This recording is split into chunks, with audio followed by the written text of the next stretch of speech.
The gentle hum of the fluorescent lights filled the stillness of the gas station at night, only occasionally interrupted by the soft ding of a car pulling up to the pumps. The air carried the faint smell of hot asphalt and gasoline, a scent that lingered, familiar and oddly haunting to anyone who had ever worked the graveyard shift. As Harris stood behind the counter, wiping it down with an old rag, the motion slow and deliberate, ritualistic almost. It was the kind of rhythm that only came from repetition, from time. To anyone walking in, he looked like just another quiet part-time employee, unremarkable, barely noticeable, like background noise in a city that never really slept. But that was only half the truth. Harris wasn't just an employee, he was the owner, the man behind the operation. For the past 3 weeks he had been working undercover, concealing his identity to observe everything up close. No titles, no privileges, just a name tag and long hours. He believed you couldn't really understand your team until you stood shoulder to shoulder with them. Until you saw the fatigue in their eyes after a double shift, heard their silent sighs while restocking inventory, or watched them endure entitled customers with gritted teeth and plastic smiles. Harris wanted to see what the reports didn't show. He wanted to feel it, but tonight felt different. A thin layer of tension clung to the air, something unspoken but undeniably present. The recent news reports about fuel thefts and property damage across neighboring towns had been hard to ignore, and now subtle signs were surfacing right here at his station. An oddly loosened lock on the rear storage shed, fresh graffiti sprawled across the back wall, its spray paint barely dry. These weren't coincidences. These were warnings. The door chimed. 2 teenage boys stepped inside. Harris instinctively looked up, pausing his hand mid-wipe. At first glance, they seemed harmless, maybe 16 or 17. One was tall and lanky, the other shorter and stockier, built like a football player. But something about them didn't sit right. Their movements were quick but careful, like they were trying not to be noticed. The way they whispered, eyes darting from one aisle to another, was far too calculated for a late-night snack run. The taller one, likely named Ben, scanned the shelves with forced casualness. But Harris noticed how his eyes kept flicking toward the entrance, as if checking for a fast escape. The stockier kid, probably Kyle, gave Ben a light tap on the arm, his expression edged with impatience. The 2 boys drifted toward the drink cooler, shoulders close, heads leaned in, whispering low. Harris didn't stare. Instead, he picked up a stack of receipts and wandered toward the register, moving slowly, acting indifferent, but his ears were tuned to every sound. "I'm telling you we're not ready," Ben whispered, his voice barely audible but unmistakably anxious. "This is insane." "We don't have a choice," Kyle snapped back, his tone sharp and final. "You want to deal with what happens if we don't do it?" Harris felt a pit form in his stomach. These weren't boys plotting a prank or shoplifting candy. This was something heavier. Kyle yanked open the cooler door and pulled out a soda without even looking. He leaned in closer, his voice tense. "We've got everything we need. It's not complicated." "It's dangerous," Ben shot back, his voice shaking now. "What if we mess up?" "We won't," Kyle said, softer now but still firm. "We've been through it. Just follow the plan." It was enough. Harris's instincts, sharpened over years of running the station and a lifetime of reading people, were screaming. Something was off. Very off. With calm, calculated steps, he left the counter and headed to a nearby snack display. Pretending to restock bags of chips, he made his presence known. "Evenin'," he said casually, voice floating across the space like a breeze. The boys froze, their conversation cut off like a severed wire. Ben went pale, clutching the soda bottle like it was the only thing keeping him grounded. Kyle, quicker to recover, forced a tight smile and replied with a tone just a little too bright. "Just grabbing a drink," he said, trying to sound casual. But Harris had already seen too much. These boys weren't loitering. They weren't joking around. They were trapped, cornered by something too big for them to handle. And this night, it wasn't going to be just another quiet shift. Harris nodded, his expression unreadable. "Let me know if you need anything," he said, his voice calm as ever. But the tension hanging in the air was undeniable now, thick enough to choke on. The boys exchanged another quick glance before Kyle reached for a second soda and headed to the register. Ben followed slowly, like he was walking towards something he couldn't escape from. His body moved, but his spirit looked like it wanted to be anywhere else. As Harris scanned the sodas, he kept his voice light, like nothing was out of the ordinary. "Quiet night, huh?" Yeah, real quiet," Kyle replied, voice a bit too rushed. Ben said nothing. He stared at the floor like it might open up and swallow him whole. When Kyle nudged him, he jumped, visibly startled, before fumbling for his wallet. Harris raised an eyebrow slightly but said nothing. He had seen fear before. This wasn't guilt from stealing. This was the kind of fear that came from being forced into something you didn't want to do. And Harris knew, with complete certainty, that this night was about to take a turn. A sharp one. "It's late, be careful on your way home," Harris said, as he handed back their change. "Thanks," the boys murmured, barely audible, before quickly heading for the door. Practically running. The glass door swung shut behind them, the bell's lingering chime oddly long, almost as if the station itself was sending out a warning, as if the night had taken a breath and was holding it. Harris didn't move. His eyes followed their retreating silhouettes as they faded into the dark. An uneasy weight settled deep in his chest, thick, unshakable, and impossible to ignore. The furtive glances, the whispered urgency, the stiff, silent dread in their posture. They weren't delinquents. No, Harris's instincts, sharpened by years of managing people, told him these kids were being cornered, not by poor choices, but by something or someone far more sinister. He couldn't wait. Not anymore. Turning from the counter, Harris stepped briskly into the back room and grabbed his old, worn coat off the hook. Years of experience had taught him one universal truth. Trouble doesn't resolve itself. If you want to fix something, if you want to protect the people who depend on you, you have to face it. Outside, the air was colder than he expected. The buzzing lights of the gas station cast his shadow across the concrete like an ink trail stretching into nowhere. He paused, scanning the street. Empty. Silent. Far down the road, under a dim, flickering street lamp, he spotted them. Two hunched figures moving quickly, heads low, constantly checking behind them. Harris started after them, careful to keep a generous distance. The darkness cloaked him like an old friend. He didn't need to get close, not yet. He just needed to know. Ridgewood after midnight felt like a ghost town. The streets breathed that eerie silence only small towns possess. A dog barked somewhere in the distance. A car rolled past, its engine fading into the quiet.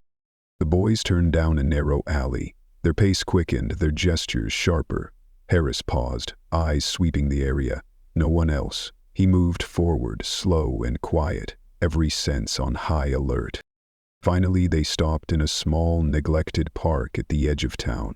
There was only one lamppost lighting the area, casting a pale ring of gold onto a weathered concrete bench. The rest of the park was wrapped in shadow. Harris crouched behind a thick oak tree, just outside the light's reach. He held his breath, listening. The wind rustled the branches overhead, making the leaves whisper like old secrets. "We're out of time," Kyle said, his voice low but sharp. "We need to lock this in, now." Ben rubbed his hands together, the motion shaky and uncertain. It wasn't the cold. It was panic. Harris could see it in the way his shoulders curled inward, as if trying to make himself small enough to disappear. "I don't know, man," Ben stammered. "What if we screw it up? What if something goes wrong?" Kyle exhaled deeply, as if the weight of the world had just settled on his back. "It won't. We've gone over it 100 times. Just stop second-guessing." Then Harris saw it, Ben pulling a piece of paper from his jacket. The lamplight caught the edge of it, a hand-drawn map. Harris could make out markings, arrows, sections labeled in shorthand. A plan. This wasn't some impulsive prank. This was premeditated, coordinated. Ben pointed at a specific spot on the page, whispering something Harris couldn't hear, but he didn't need to. He already knew. This was a criminal operation in motion. And then a sound tore through the stillness. An engine, low, guttural, old. A rusted-out pickup truck rolled into the park, headlights sweeping the trees like stage lights before a sinister scene. Harris ducked lower, adrenaline flooding his veins. The truck hissed to a stop.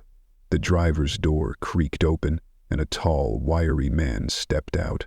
His face was hard and gaunt, a long scar slashing from his temple to his cheek. A cigarette dangled from his lips, its ember glowing red in the night. "Rick," Kyle whispered, standing abruptly. "Shut up," Rick snapped. His voice was gravel, scraped raw, metallic, dangerous. "You screw this up again," he said, stepping forward, "and it's not just you I'll be dealing with. You understand me?" Ben nodded furiously, hands trembling, looking like he might collapse. Kyle tried to appear composed, but Harris saw the facade crumbling beneath Rick's gaze. Rick tossed a folded sheet of paper toward Kyle. The kid barely caught it before it hit the ground. "That's the next job," Rick said. "Simple. Even you two can't mess this up." Kyle opened the paper, eyes scanning quickly. "You want us to mess with the pump system? There's risk." Rick inhaled deeply, the cigarette flaring bright for a moment. "Risk is what I do. You follow my orders, no one gets hurt. But if you blow this," he leaned in, voice lowering, laced with venom, "I'll make sure your families wish you were never born." Ben looked like he was on the verge of tears. Kyle clenched his fists, his jaw tightened. "We'll do it," he said, his voice rough and thick. Rick sneered. He had expected that. He ground his cigarette into the dirt with his boot, then turned back toward the truck. But before climbing in, he paused. "Don't even think about running," he warned. "I've got eyes everywhere. You try to disappear, and you'll learn what hell really looks like." The engine roared to life. The truck rumbled off into the night, its headlights vanishing beyond the trees. The boys stood there, frozen, pale, hollow. Harris stayed behind the tree, heart pounding. Rick. That name had floated around town for years, spoken in hushed voices, always just out of reach. Fuel theft, vandalism, intimidation. He was the shadow at the edge of every local rumor. And now he was using kids to do his dirty work. Kyle clutched the new instructions tightly. Ben looked like he was ready to collapse. Neither of them spoke. They just turned slowly and began walking back toward town. Their steps dragged, heavy with dread. Harris didn't move until they were gone. He emerged from the shadows, every breath shaking with cold, though not from the wind. It was the knowledge burning in his chest. Rick wasn't just putting these kids in danger, he was putting everyone in danger. Sabotaging a gas pump wasn't petty theft. It was catastrophic waiting to happen. One mistake, and there could be a fire, an explosion, a tragedy. No more waiting, no more watching from the sidelines.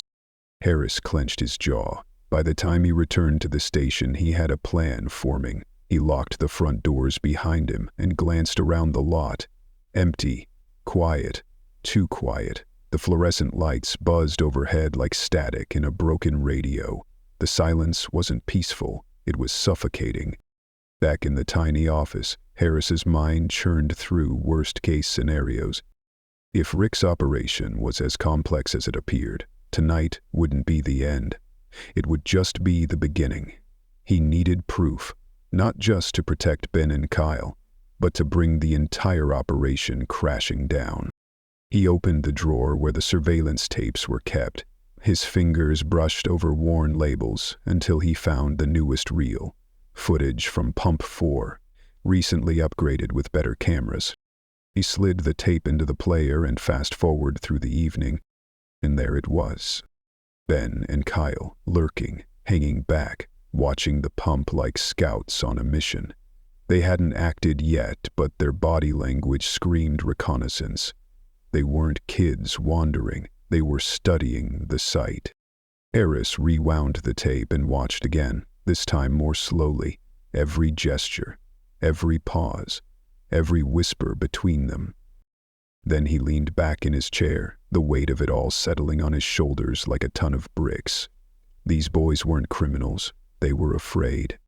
But Rick was a predator. He knew how to find cracks in a soul and pry them open with threats. He knew how to wield fear like a blade. The clock ticked toward midnight, and Harris knew, with absolute certainty, that the boys would be back. This time, to do the unthinkable. Harris had made up his mind. He would handle this on his own, at least until he had something concrete. Just before midnight, motion flickered on the surveillance monitor. Two shadows slipped in from the far edge of the lot. Ben and Kyle. The station's cold fluorescent light caught their faces, nervous, pale, worn down by fear. Their bodies were hunched inward, shoulders drawn tight, eyes darting forward like prey watching for the hunter. Kyle was carrying a small duffel bag. Ben kept both hands jammed deep in his hoodie pockets. They crept toward pump number 4, whispering urgently under their breath. "This is insane," Ben murmured, loud enough for the hidden mic to pick up. His voice trembled like a leaf in a storm. "What's the alternative?" Kyle replied, crouching and setting the bag down with a soft thud. "You heard what he said. If we don't do this, the fallout's worse." Ben took a small step back, glancing over his shoulder toward the road. His chest rose and fell rapidly, heart racing like a snare drum. "If we screw this up, it's over," Kyle cut in coldly, "so don't screw it up."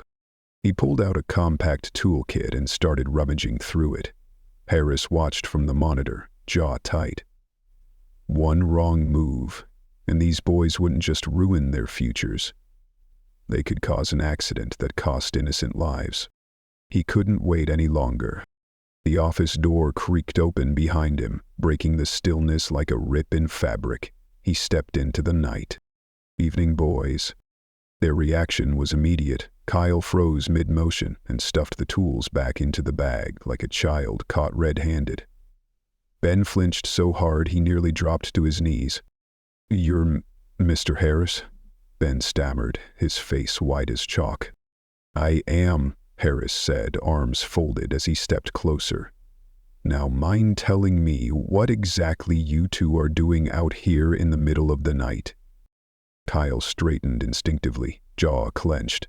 "We're not doing anything, just fixing something." "Fixing something?" Harris raised a brow, casting a pointed look at the tool bag. "At midnight? On a perfectly functional pump?" Ben glanced at Kyle, unsure of what to say. Kyle's posture remained rigid, but his eyes darted everywhere, searching for an escape that didn't exist. Harris exhaled, letting the tension ease from his voice. "Listen, I know you're scared, but doing Rick's dirty work isn't the answer. You boys are better than this." Kyle didn't speak, but his body slumped slightly, like the truth had just punched the air out of his lungs. "You don't get it," he muttered. "If we don't do this, he'll come for our families." "Then let me help," Harris said without hesitation. His voice was firm, but not harsh. "You don't have to do this alone. Ben's composure cracked first. He sniffled, then spoke in a rush. "He knows where my parents work," he said. "He said if I didn't do what he wanted." Harris raised a hand, gently. "I know what kind of man he is, but fear only controls you if you let it. Right now, you have a choice. Keep doing what he says, or step out of the dark and let me stand with you." Kyle looked up at him. Doubt flickered in his eyes, but so did something else. Hope. "What can you even do?" he asked quietly. "He's got people everywhere." "Not when I'm finished with him," Harris said, and there was steel behind the words. There was a long silence, then finally Kyle exhaled and let the bag slip from his shoulder to the ground. "Okay," he said, his voice hoarse. "We'll tell you everything." Back in the office, Kyle unzipped the duffel and pulled out a carefully folded sheet of paper. Ben gave a slow, silent nod beside him. Harris unfolded it. A rough blueprint of the gas station, hand-drawn but disturbingly accurate. Notes were scrawled along the margins, detailing step-by-step instructions on how to disable the pump's safety systems. It wasn't amateur work. Someone had walked them through this, line by line. "This isn't the first time, is it?" Harris asked, eyes moving from the diagram to the boys. Kyle shook his head. "No. He had us scouting other stations before. But it wasn't just about stealing fuel." "What do you mean?" Ben spoke up this time, his voice low. "We heard him on the phone. He's moving shipments. The station's just a front to hide whatever it is." "What kind of shipments?" "We don't know," Ben admitted. "But it's big." Harris folded the blueprint and slipped it into his coat pocket. The puzzle pieces were starting to snap together. Rick wasn't just a fuel thief. He was running a distribution network, possibly statewide, and the boys were being used as pawns. "All right," Harris said, eyes sharp as broken glass. "From this moment on, you don't talk to Rick. Don't answer his calls. Don't come back here. I'll take it from here." "But what if he comes looking for us?" Ben's voice cracked with fear. "He's gonna come after us." "Let him," Harris replied, his voice low and unshakable. "I've dealt with men like him before. I'm not afraid of Rick Sanders." Kyle still hesitated. "You'd better be careful. He's not bluffing." "I know," Harris said, offering a small, calm smile. "But neither am I. And starting now, you're not alone anymore." Once he was sure the boys were safe and headed somewhere Rick couldn't reach them, Harris returned to the office, his eyes locked onto the surveillance feed, his mind racing. The lot was still quiet, but the storm was drawing closer. He rewound the video, footage of the tampering attempt, the blueprint, the conversations. It was all there, proof that this wasn't just some petty theft. This was a piece of a larger, colder machine. A ping sounded from his phone. A text. "Frank, got a lead on Rick. Meet me at the diner 6 a.m. Harris stared at the message. His chest tightened as if the air had thickened around him. If Frank had a lead on Rick, it wasn't minor. Rick was a ghost. He didn't leave footprints. Any intel came with sweat, blood, and favors. The clock read 4:15 a.m. Still a few hours until dawn. But Harris wasn't about to sit and wait. He grabbed his flashlight, zipped up his jacket, and stepped out into the biting wind. It sliced across his face like glass. The parking lot stretched before him, still and silent under the harsh glow of overhead lights. But he knew better than to trust silence. He made his way to Pump 4, sweeping his light across the base. The screws, just loose enough to match the schematic. No obvious damage, but something felt off. He crouched down, scanning each seam of the metal with practiced eyes. His fingers moved along the side panel, then paused. A seam, barely noticeable in a spot where there shouldn't be one. His heartbeat quickened. He pulled out his multi-tool and carefully prized the panel open. Inside, nestled among the wires, was a small device. A blinking red light pulsed steadily in the dark. "What the hell?" Harris muttered, stepping back. It was a GPS tracker, sleek, silent, high-end. His pulse spiked. If Rick had planted trackers inside the pumps, it meant he was watching everything, maybe even controlling it. This wasn't just theft. It was logistics, tracking shipments, coordinating drops. Before he could do more, the low hum of an engine pierced the stillness. Harris snapped off the flashlight and darted into the shadows along the station wall, breath held tight in his lungs. A black SUV rolled into the lot like a shark gliding through open water. Its headlights cut through the darkness, slicing across the palms. The door opened. Rick stepped out. Even in the low light, his presence was icy, controlled, predatory. He held the phone, the screen glowing dimly as he tapped. Moments later, the GPS device in Pomp 4 gave a faint beep. Harris's jaw clenched. Rick wasn't here by accident. He was monitoring, testing. Rick crouched by the pump, checking the device. Harris debated. Should he confront him now? Risk everything on this moment? Or wait? Collect more? One wrong step and Rick would disappear again. Then, crunch. Footsteps. Behind him. Harris turned slightly. Another man emerged from the shadows, built like a linebacker, tattoos creeping down his arms, flashlight in hand. "See anything?" Rick called out, calm but commanding. "Not yet," the man answered. His flashlight beams swept dangerously close to where Harris crouched. "You think those kids botched it?" Rick asked, standing straight. "Nah," the enforcer said. "They're scared out of their minds. They wouldn't dare." Rick nodded once, pocketed his phone, and returned to the SUV. The vehicle rolled away slowly, silently, melting into the night. Only when it was gone did Harris exhale, stepping out of the shadows. His hands were shaking. He had just stared down the eye of the storm and survived. But this was only the beginning. He returned to the office and pulled up the security footage again, scanning every timestamp. Every visit from that black SUV aligned with deliveries to local businesses nearby. The pattern was clear now. This wasn't a coincidence. Rick Sanders was running something big, and Harris had just uncovered the first thread in a web that reached far beyond Ridgewood. Rick was using the gas station as a covert transit point, most likely to smuggle contraband, maybe even traffic people or substances far more dangerous than stolen fuel. Harris didn't yet know exactly what was moving through his pumps, but one thing was certain. This operation was big. Too big for Ridgewood. He dropped his head into his hands.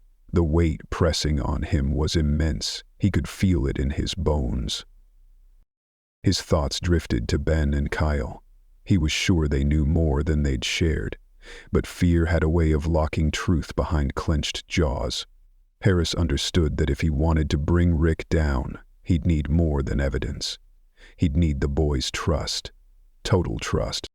The clock read just past 5:30 a.m. His meeting with Frank was minutes away. Outside, the early morning sun peeked over the eastern row of buildings, washing the gas station in a soft golden hue. The light was gentle, but inside Harris, a storm was brewing. One he couldn't shake. He stood behind the counter, gazing out over the quiet, deserted lot, when the front door chimed. Ben and Kyle stepped inside. Their bodies seemed smaller today, folded in on themselves, hesitant. Pale faces, eyes hollow with exhaustion and guilt. "We couldn't sleep," Kyle said, barely above a whisper. We want to help." Harris gave a solemn nod. "Good, because we're going to need all the help we can get." The sunlight through the diner windows cast long amber streaks across the table. The place was quiet, calm on the surface, but the booth where Harris and Frank sat was charged with tension, each word as sharp as a wire pulled taut. Frank leaned back in his chair, listening as Harris recounted everything from the previous night. His jaw tensed, absorbing each word like a punch. "So Rick's not just stealing gas," Frank muttered. "He's using your station to cover something way bigger." Harris nodded, sliding the folded hand-drawn blueprint across the table. "I'm sure of it. This isn't small-time theft anymore. He's planting trackers, manipulating kids to move materials, and everything follows a pattern." Frank studied the map, eyes narrowing. If this is real, then we're not looking at local crime. This could be a federal-level smuggling network. Leaning forward, Harris lowered his voice.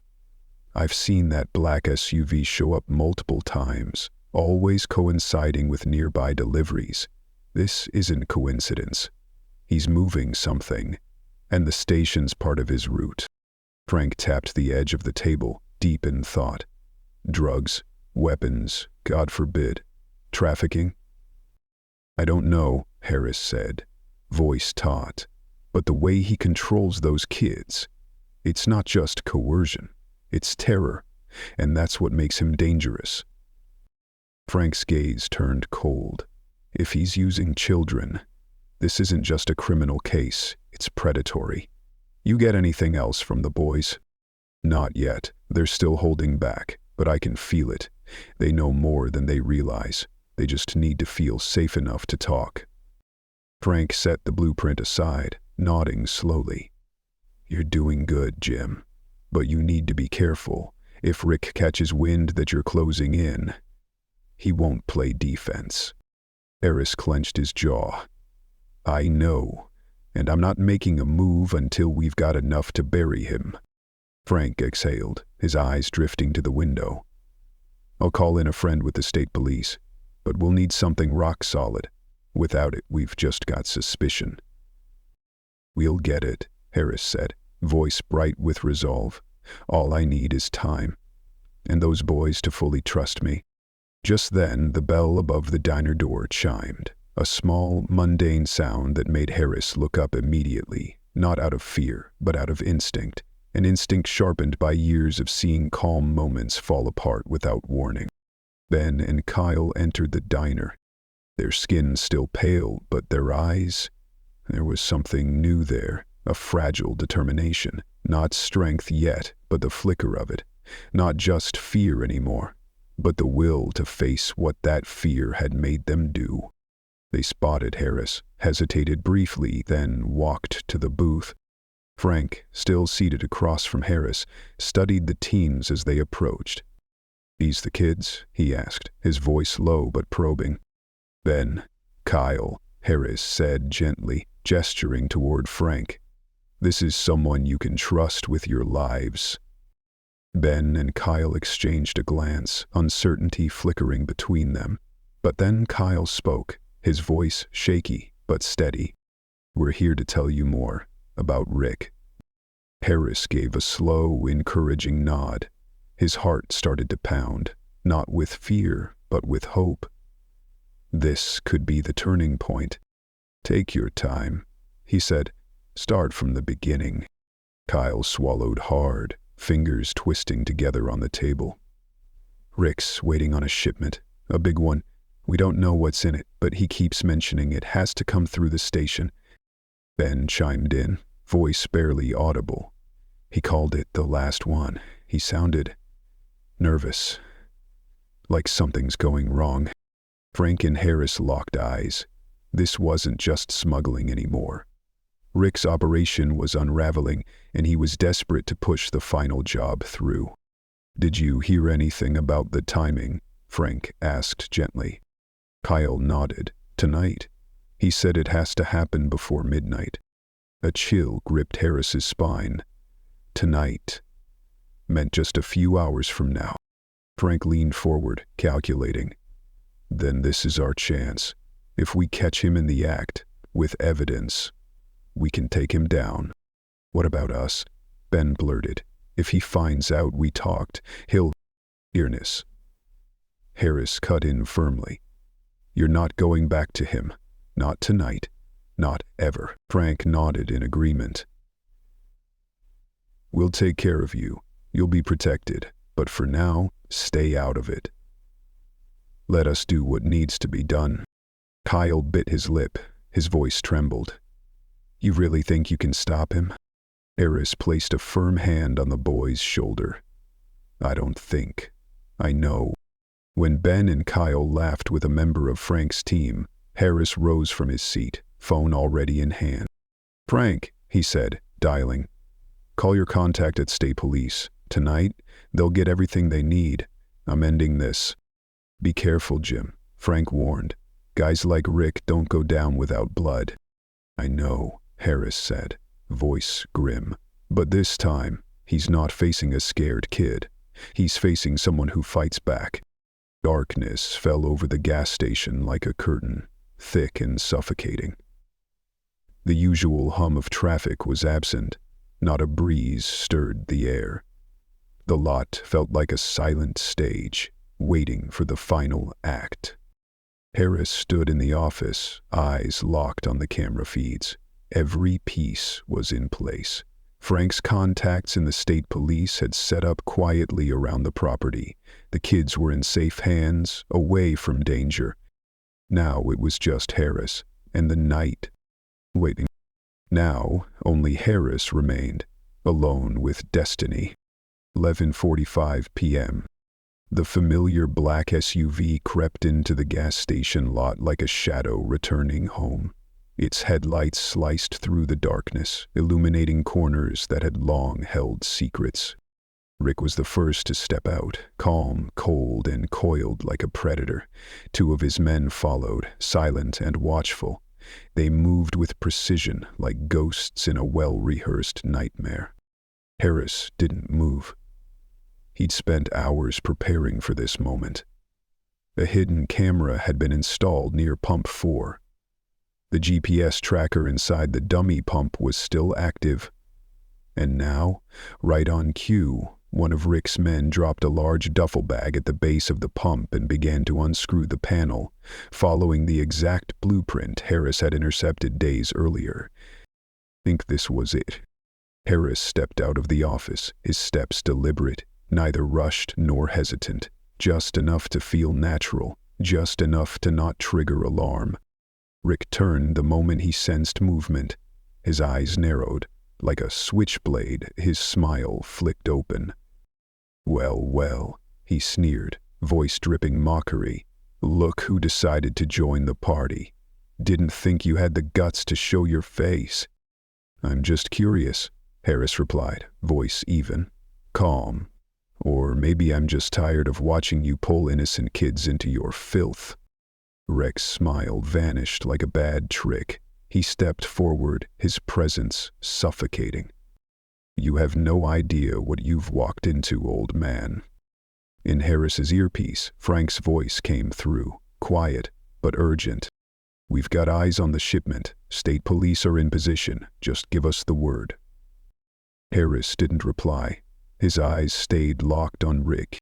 "You think you're untouchable, that no one would ever stand up to you?" Rick's jaw tightened. "You're just a relic, a nobody, playing hero in a story you don't understand." Harris's gaze dropped for a moment to the bag. The zipper was slightly open. Inside, clear glass containers shimmered in the station lights. No labels, just liquid. Dangerous, unknown. "What's in the bag, Rick?" he asked, voice low. "Fuel, or something worse?"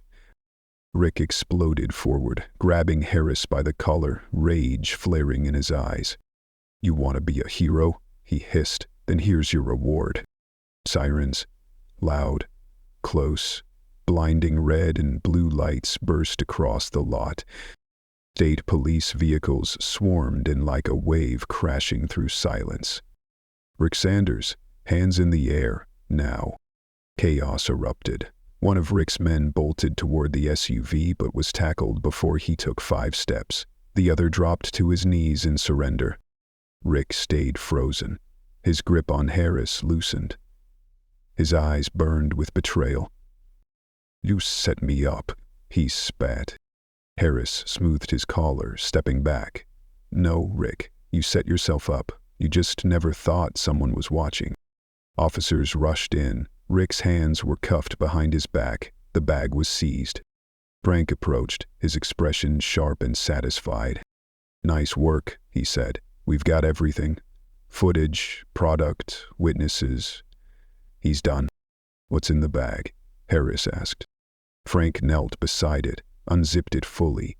Inside, neatly packed, vials of clear liquid. A state trooper tested one. He nodded grimly. "Synthetic narcotics," he confirmed. "Highly concentrated, ready for distribution." Frank looked back at Harris. His voice was heavy now. This wasn't about fuel theft. He was using the pumps to mask an interstate drug pipeline. Tampering with the system gave him access. It was a front the whole time. As the scene settled and police wrapped up, Harris stood alone near Pump 4.